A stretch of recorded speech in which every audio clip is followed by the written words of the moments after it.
Welcome back to the Mastering Sales and Negotiation podcast. I'm your host, Rachel Massey. This week on the podcast, we had the pleasure of being joined by Jane Banks, founder and MD of Pure Valegro. We discussed how technically skilled professionals need a mindset shift to transition from technical experts to commercially effective salespeople.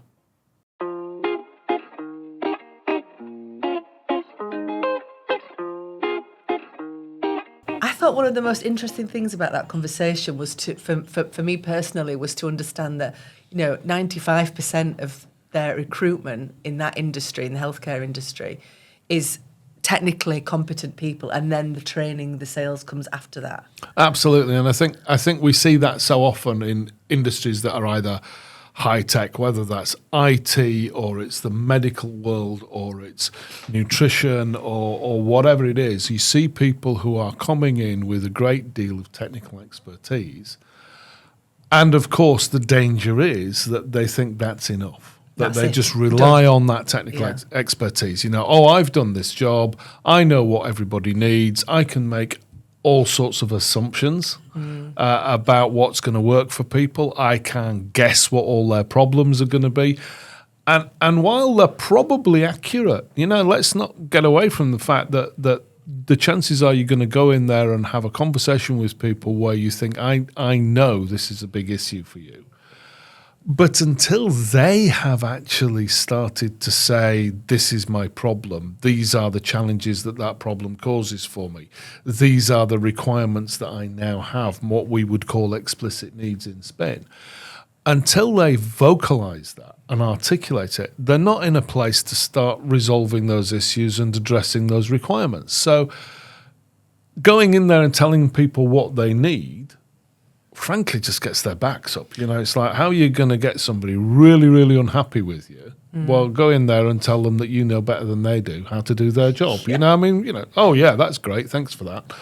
So, and while I don't think these people would do that, clearly they're more intelligent and more aware of their role than that. They don't necessarily have the toolbox to enable them to be curious. The point that Jane made a lot of the time was, we want people who are curious, who've got the expertise, but don't just use the expertise, because this particular operating room or high dependency unit or whatever it is will be working in a slightly different way from their experience, working with different patients who are presenting different symptoms and different conditions.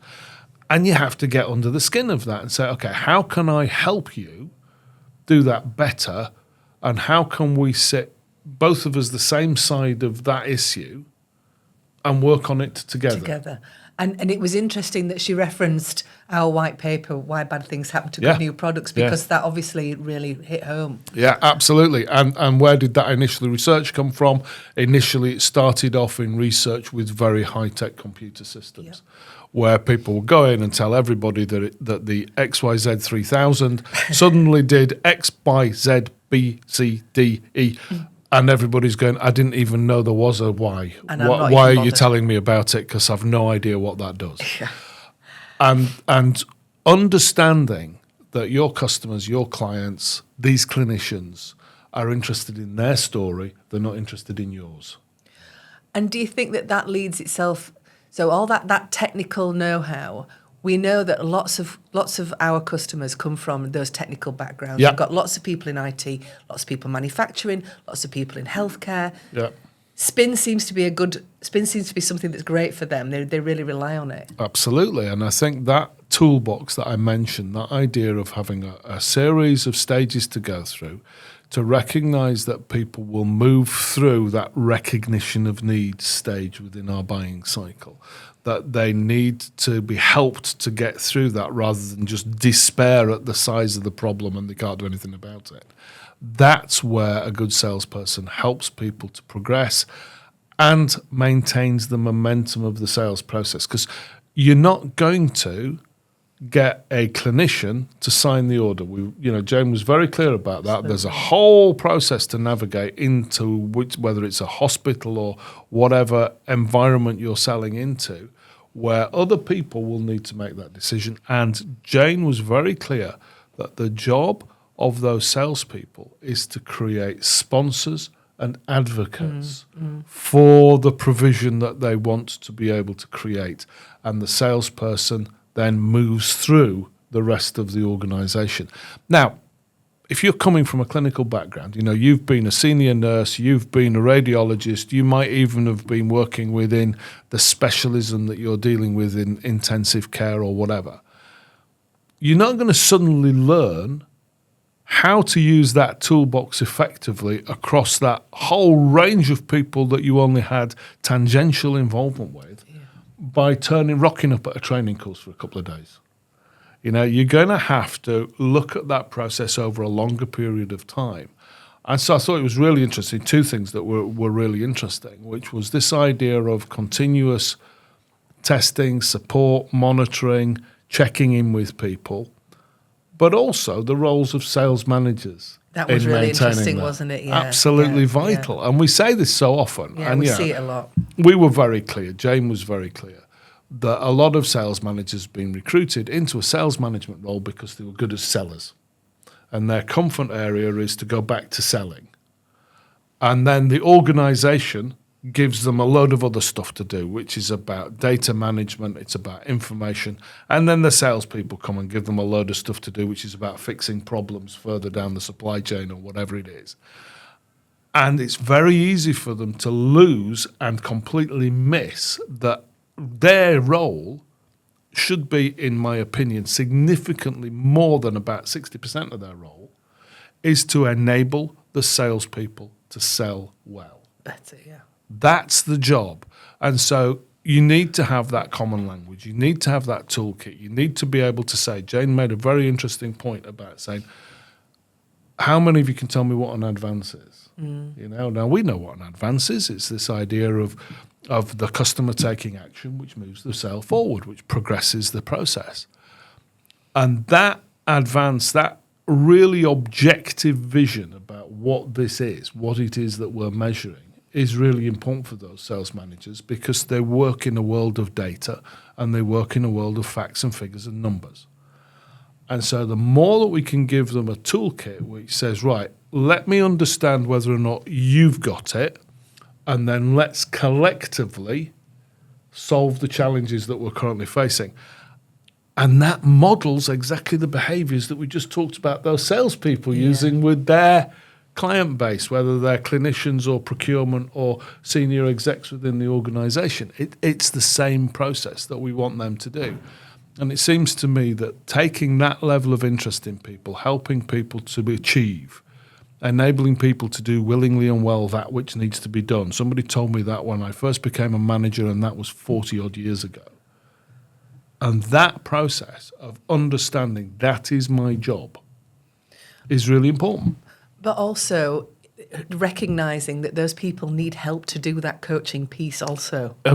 And recognizing where they've come from. So the chances are, given that 90-odd% of the people were clinicians, and then were trained to be salespeople, and now have been promoted to be managers, guess what? They've got a whole load of experience, none of which is managing people. Or coaching or anything like that. Yeah. And coaching them and supporting them and enabling them to give of their best and putting an arm around those who need an arm around them and giving others a bit of a kick up the backside because that's what they need. That whole process is alien to them.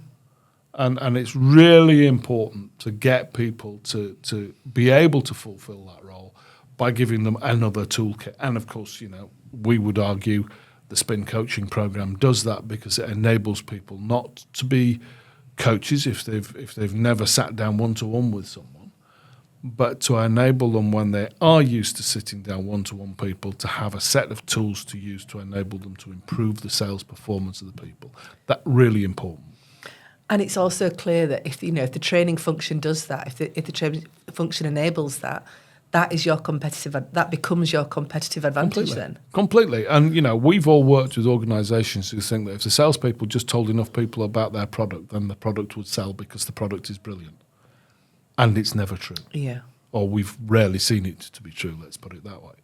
So that idea that we have an opportunity to really influence our people to understand and be more curious about what the organisation is doing, that is a skill set which is supported by but not dependent on the quality of the product. Market leaders rarely have the best products, strangely, but they almost always have the best sales teams. That's a competitive advantage for an organisation. Some of the differentiation is how you sell as well as what you sell. And I think, what Jane outlined there is that in her career, she's recognised that is a strategic imperative for the organisations for whom and with whom she works. And that's really important to get that right and to then build it around a common language where everybody understands, so that the senior execs know the difference between an implied need and an explicit need. They know what an advance is. They understand what asking for an advance requires of the salesperson. Really important stuff. Thanks, Robin. I think there's some really great stuff that we went through there today. I think so too. And Jane has such a lot of experience. I'm just really grateful that we've been able to bring that to a wider audience, because I think she's an absolute star. Agreed.